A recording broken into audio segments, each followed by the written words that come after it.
Okay, sikiliza. Tunaposema ibada, tunavuka viwango vya matukio. Ibada sio tukio. Halo, sema ibada sio tukio. Ibada sio program. Ibada sio kwenda ibadani. Ibada sio kwa mwezi mara moja tunakiamsha. Na kama ni swala la kukiamsha, wako wanaojua kuamsha kuliko wewe, nao wanafanya ibada.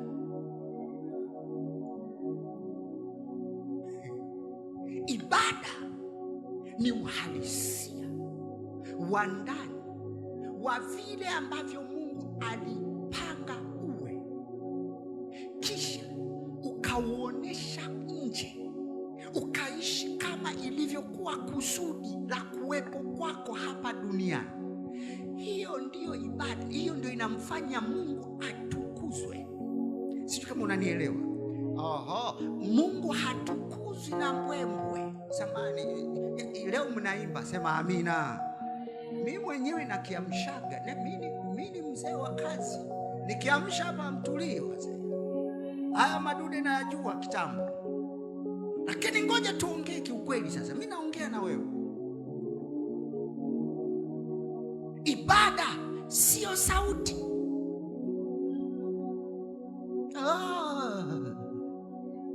No. Wako wenye masauti bwana wewe. Kwa sababu sauti yako ni kama ya wana maombi. Unajua wana maombi wakiwa wanaongoza nyimbo. Cha kutumaini si. Anaenda bwana, ngoja mdundo uende udondoke. La damu ya. Alafu anamgeukia yule anamwambia kazana twende wapi baba, umeshapotea. Wakitafutana hawapatikani. Wako watu serious. Wanaimba, unajua kabisa watu wanaimba. Alikuwepo kina Michael Jackson, my friend. Alikuwa anaimba afu watu wanazimia. Wewe umeimba watu wanazimia. Hata kunena watu hawaneni. Wale wanazimia. Wanasema Michael.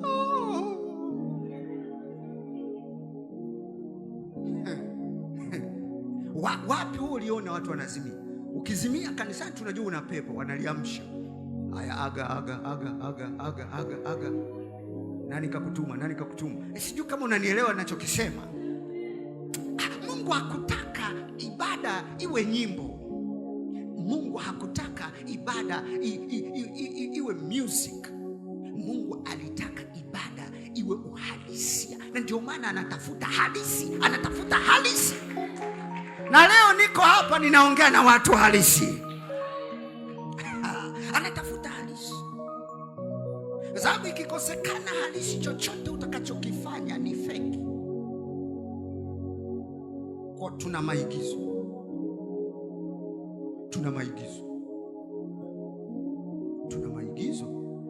na inasikitisha.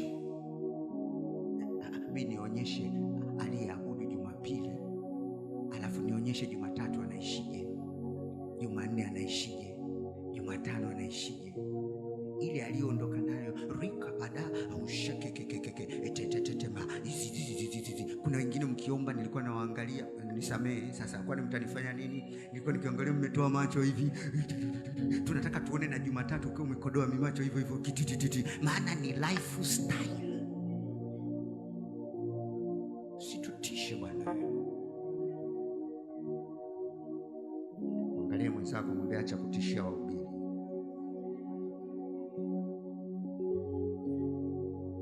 Emsema the rise of true worshipers. Yes. Uko Agano la Kale Mungu alikuwa anatafuta ibada. Watu hawakujua ibada ni nini. Wakati wanataka niwaambie ibada ni nini. Kuna mmoja alikuwa anatakiwa awe ibada, kwa sababu neno ibada lina kitu kifuatacho. Lina dhabihu. Sema dhabihu. Si useme sasa nikusaidie. Sema dhabihu. Nyinyi Gen Z wangapi wanaelewa dhabihu? ni ng'ombe pale, ni kondoo, anakufa, anachomwa pale, tuko sawa? Tuko sawa? Anateketea, hiyo dhabihu inamwaga damu. Umenielewa? Unanielewa? Sasa nikusaidie.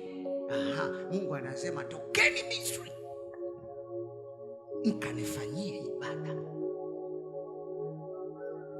Mungu alikuwa anataka wao wawe wabunifu wa kutengeneza. So kina wanafika wanaua njiwa, wengine wataua nini, moto unapanda, wanaona hii ndio ibada, Bwana kapokea. Si mnakumbuka hiyo? Si mnasomaga baadaye jamaa moja limekaa zake kule, Mungu anauliza sasa, ibada hamuna huku, shida tupu. Huku chini hakuna ibada. Wahuni hawa hawaelewi, wamejichukulia vimiungu. Yaani kuna muda hata anaolewa na mtakatifu, lakini mke mwenyewe anakalia vimiungu. Mbingu ikasema tunataka tutume ibada. Shida si dhabihu, shida si damu imwagike, shida si kitu kife. Tunatuma ibada yenyewe. Mwanaume mmoja anaitwa Yesu akasema naenda. Huyo ndio ibada. Sasa Yesu ibada mwenyewe amefika. Alipotokea ibada, kama ibada ilipofika, anasema sasa sikilizeni, saa imefika. Mungu hataki tena nyinyi mfanye ibada. Ibada niko hapa. Anataka wanao niabudu mimi sasa kiuhalisia. Mwambie mwenzako ibada imeshafika. Si umwambie tena ibada imeshafika. Wewe ndio uwe halisi. Si kama naongea na watu hapa. Sasa kuna vitu ambavyo unataka tuviachie hapa, and then tuangalie. Kanuni ya kwanza, Mungu daima anatafuta mtu kabla ya kazi. That's very important. Mimi nilikuwa mwimbisha worship zamani kanisani. Uniambii kitu. Lakini maisha yangu yenyewe hayakuwa worship, hayakuwa ibada. Hicho tunachokisema. Mungu hafurahishwi na mbwembwe. Mungu assignment ya kwanza, anatafuta mtu kabla ya kazi. Atamtafuta Adamu kabla ya bustani. Atamtafuta Nuhu kabla ya safina. Atamtengeneza Ibrahimu kabla ya taifa. Atamtafuta Musa kabla ya ukombozi. Daudi kabla ya ufalme. Mitume kabla ya huduma. Kwanza watu, kisha kazi. Ibada ni kazi. Mungu hataki anataka ubobee kwenye wewe ni nani. Ndio maana kuna watu wengine hata hawaelewi. I'm sorry. Kuna mwingine hata mwimbaji ajui yeye amejua kufanya nini. Ataimba kila kitu. Unafahamu Mungu anafanya kazi na watu. Yes, unaweza ukakaa tu hapa kila saa ukashika mic. Haya, mkono huu. Peleka. Basi unatupelekeza, mikono inauma, tunakuangalia tu unavyotuchosha.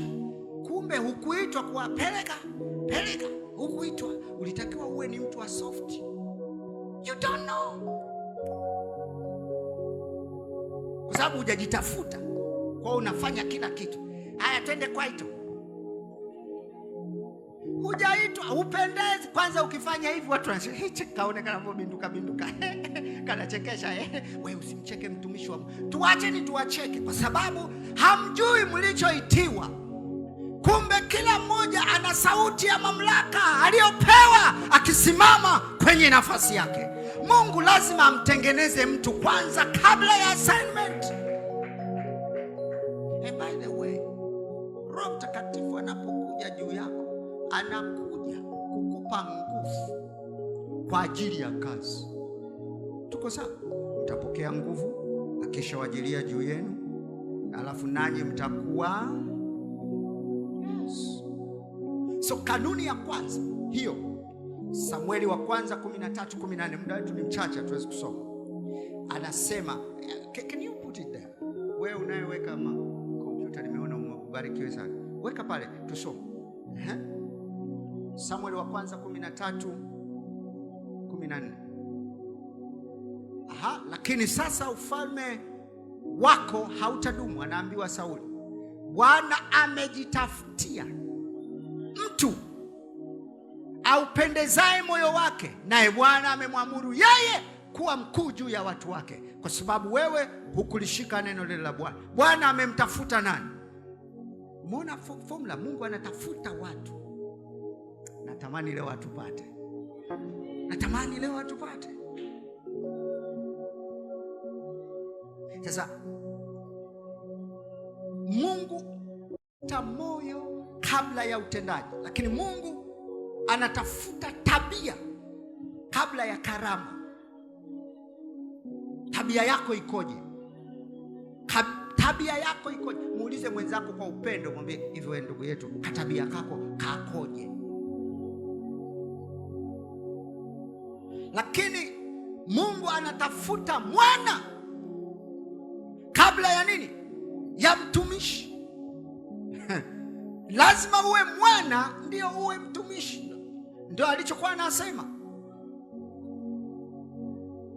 Sasa kanuni ya pili, Mungu hakuwahi kuumba ibada. Leo ondoka na hiyo akili.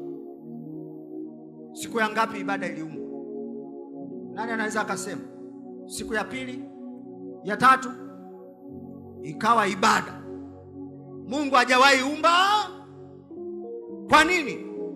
Kwa sababu ibada ni lifestyle ya mbingu, na yeye ni mwanzo mwisho, ndio ibada. Ibada ni mtu.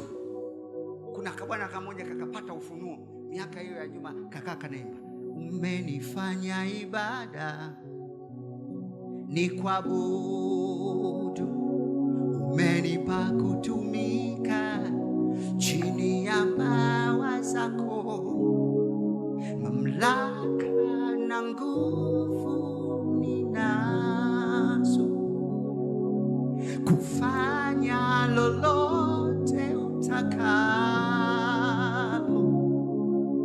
nawe uko ndani yangu, nawe uko ndani yangu, umenifanya ibada.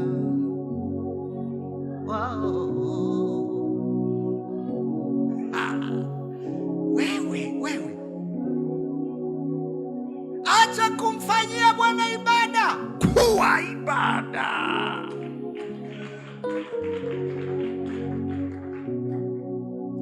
Acha. Kuna watu wanahangaika, sijui nyinyi huko, lakini huko kwingine kwetu tulikotoka wana matatizo yao. Kwanza hawanisikii nikisema. Sasa huko tulikotoka watahangaika kuandaa ibada. Wanahangaika kuandaa ibada. Si nyinyi huko mko safi, watakatifu wa siku za mwisho, mbingu inawahusu 100%. Kule kwetu wanahangaika kuandaa ibada, na wengine watakimbia hapa mapema. Wapi? Tunaenda kujiandaa kwa ajili ya ibada kesho. Vinaenda kujiandaa.